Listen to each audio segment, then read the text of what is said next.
This video is a collaboration between DromoBaby and the Paediatric Unit of Tema General Hospital. My name is Jessica Najile Koni. I am a mother of one. Well, in July 2019, we found out we were pregnant through a very weird way. Like I took a pregnancy test and it came out negative. Like it came out one strip, so I threw it in the bin, and my husband found it in the bin with 2 strips, and we went to the hospital to confirm, and I was pregnant, just like that. We're not expecting it, but we're very happy to be pregnant. Initially, I couldn't eat anything. I think I was nauseous throughout the whole of the first trimester. I would only eat wache for breakfast, dinner, anything. Just give me wache. Even if the wache wasn't nice, I'll pour ketchup on it. As long as it was wache, you know, I was good to go. And aside eating the wache, you'd find me sleeping a lot. I used to sleep a whole lot, and at very odd hours. I think I didn't really have, like, it wasn't so stressful. It was just the eating and the sleeping bits for me, which I really enjoyed. So I saw baby, I think after 3 days at NICU, and I remember the very first time I stood by the incubator wondering how it all happened. You know, for me, the very first time, it was very emotional. I was like, what is this? How is he here? You know, because I'm also preterm, but I'm 7 months preterm. I never really imagined that I could also have a preemie baby. You know, I didn't think that was possible. So for me, being right in front of it, I was like, is that how small I was? You know, and standing by the incubator, I was like, okay, so what's going to happen? What's next? Because I wasn't prepared for all of this. You know, so I was just wondering what was going to happen in the next few days and how I was going to make it through, and also if he was going to make it through. Initially, I wasn't sure what to expect. People say that preemie boys don't survive beyond some weeks or some days or anything of that sort. So for me, that was like the first thing on my mind. I'm like, okay, so I need to sort of brace myself for the worst, because once anybody asks, is he a boy? Yes. Oh, boys there. Oh, chill. Oh, you know, there. And you know, that was like the first thing on my mind. And the fact that I had to now stay at the hospital with him, I just couldn't understand. For the first few weeks, I was totally confused.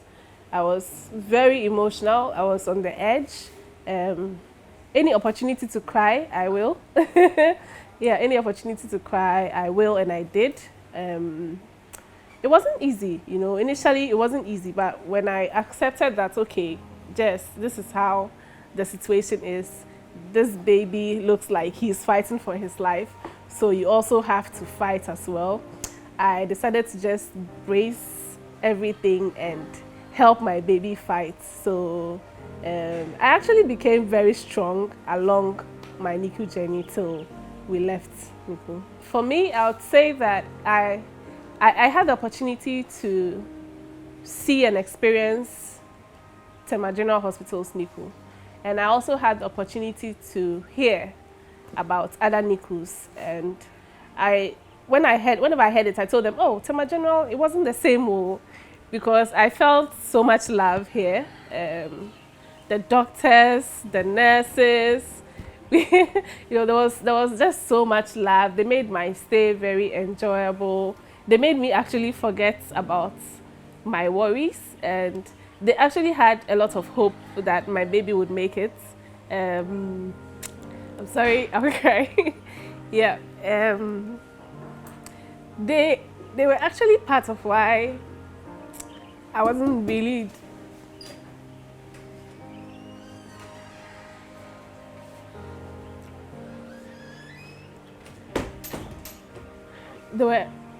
They were actually part of why I wasn't really stressed or depressed, because they became my friends. So at every day, I look forward to seeing them. I look forward to having conversations with them and just being happy here.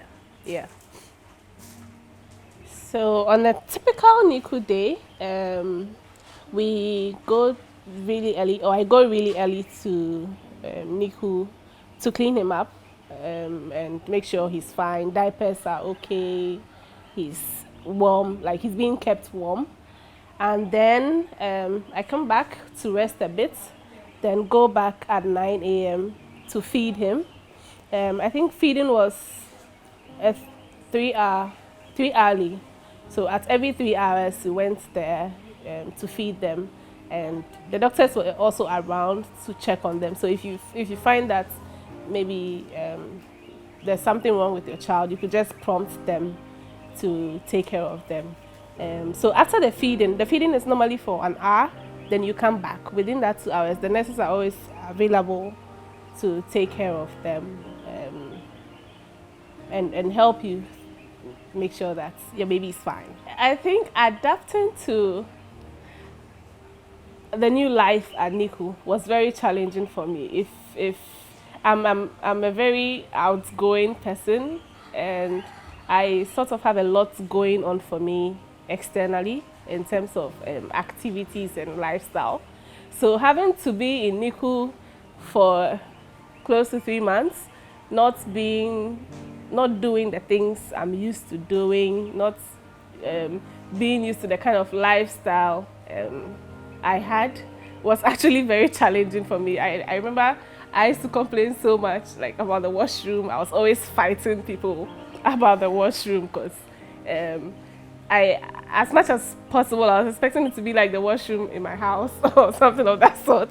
So I was always fighting with people, like, you can't keep the washroom this way and all of that.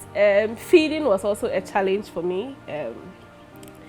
That they had to always bring me food, because I'm that kind of person who also has a lot of allergies. So I'm very particular about things I eat. And the fact that they always had to bring me food almost every day was also challenging. Not having to go to work, it's every mother goes through 9 months, then they have their 3 months maternity leave and go back to work. For me, it didn't work that way for me. I had to be in the hospital for 3 months, and that I had already exhausted my maternity leave. So during the time that I was here, I wasn't even sure what sort of leave I was on, because how do you explain this? It's something that is new. So how do you even explain it to your bosses that, oh, you had a preemie and you've had to stay in the hospital for this long and all of that?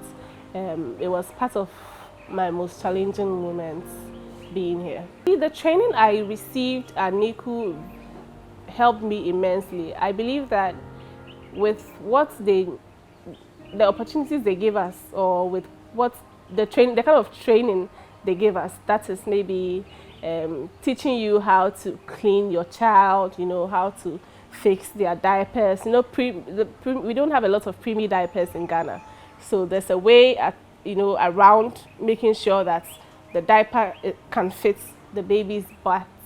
All of those things you are taught at NICU, how to feed them, how to burp them. Before I left NICU, I was a pro, Charlie. I was able to do all of that. Even on days that my mom is not around with us at home, I'm able to take care of him perfectly. I know what his breathing pace is like, and I even had to buy a pulse oximeter, because it's something that they were using a lot at NICU to check his oxygen saturation. So I do that at home. His temperature, I do that at home. I believe that Tema General really, they give us that training to make sure that once you're out of NICU, you can be able to take care of your child by yourself. Because, preemies are delicate. So if you, the mother, you are not able to take care of your own child, I don't think that anyone else can do that for you. And so the training here really helps and equips us mothers to take care of our babies when we get home.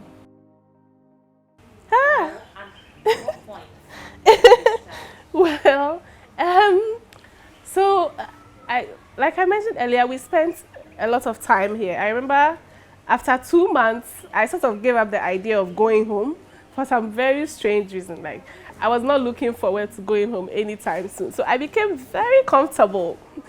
I accepted that this was my this was my home. So I remember on one day I heard, oh, baby had been discharged from NICU. And I was like, oh, I actually wasn't around, but I heard that, oh, he has been discharged from NICU. And I was so excited. I was like, finally. That was the first thing that came to mind. Like, finally. I mean, we've watched people come and go. We were like the class prefects at NICU at that time. You know, and sometimes it gets quite embarrassing because people will come for review and see you and be like, oh, Sister Ugusuaha, you know, and as much as they are being they are trying to encourage you, it just sounds off, you know. So we had to do 2 weeks in KMC as well, and within that 2 weeks he gained weight so rapidly. I think he actually also got tired of staying here, so within like 2 weeks this boy gained weight enough for us to go home. And I remember the day we weighed him, I think it was 1.43 kg. I was so happy on the weighing scale. I just carried my child, came back, put him on the bed, started packing my stuff. I just didn't wait any more minutes. Called home, told them to come and get us, that we're finally coming home. I was actually very happy that day to finally be home. I was excited. I've actually been really blessed to have an amazing support system. I think that's one of the most important things. I had my mom with me throughout, my husband throughout, my sisters-in-law, my siblings. Even at NICU, they used to come here every day. My husband used to visit almost every day. My sister-in-law will visit me, and should be in the morning and leave late in the evening. She'll just be around, just so that I know that there's family around. And when we went home, it was no different. My mom had to move in with us to help us. My sister-in-law comes in to cook for us, to clean. My husband's family, they were always around the house. So I literally did nothing when I went back home. I was just sleeping and feeding baby when it was time. So support system for me was 100%. It was 100% on all angles. The love I received, and I'm still receiving at home, is overwhelming. Yeah. I remember my grandma once told me that when my mom gave birth to me, she always wrapped me in a lot of cut sheets and kept me under some lights in her room, and always made sure that I was warm. So for me, that was like the first thing. My goal was to make sure that he was always warm. So I was always covering him up as much as possible, keeping him away from a lot of crowd, because at that stage, they are very delicate, you know, so you don't have to introduce them to a lot of people, infection, and all of those things. So my mom, it sort of did all the taking care of at the initial stages.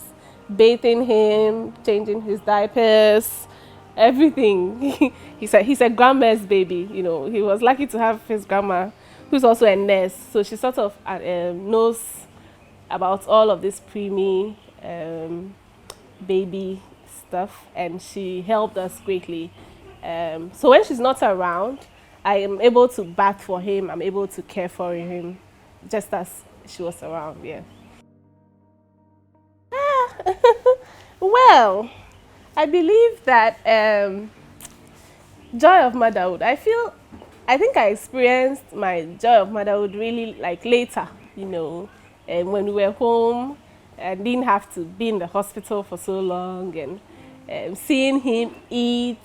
I'm always happy when he eats. I'm always like excited because he eats so well, you know.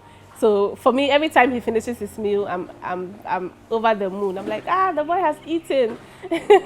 And when he poops, I'm like, I'm very happy when he poops. Those are the little things that makes me happy about him. Like when he poops, it's such a delight to everybody in the house when this boy poops. When he eats, everyone is happy. We are just thankful and really happy to see him grow, because from 0.9 to this kind of weight, it's just by God's grace, and it's amazing. And I'm actually really happy to see that he's developing really well. To any woman experiencing an early delivery, or any woman who gave birth to a preterm baby, I just want to let you know that it's not easy. Nothing prepares you to have a preemie child, and I've been through it. But you should know that your baby is also fighting for his or her life, and so you actually do not have a lot of time to stay sad or depressed. Once the baby is fighting, I believe that you also need to fight. It's actually like a life and death situation, and you have to fight with all your strength, fight with a lot of prayer, for your baby, for your child. Don't give up, no matter how hard things are, no matter how hard things seem. When you visit them at NICU, always come out of NICU and be positive that you'll go back to see your baby alive. Keep the faith. Know that it won't last forever. And preemies are amazing children. They do wonderful things. They are miracles.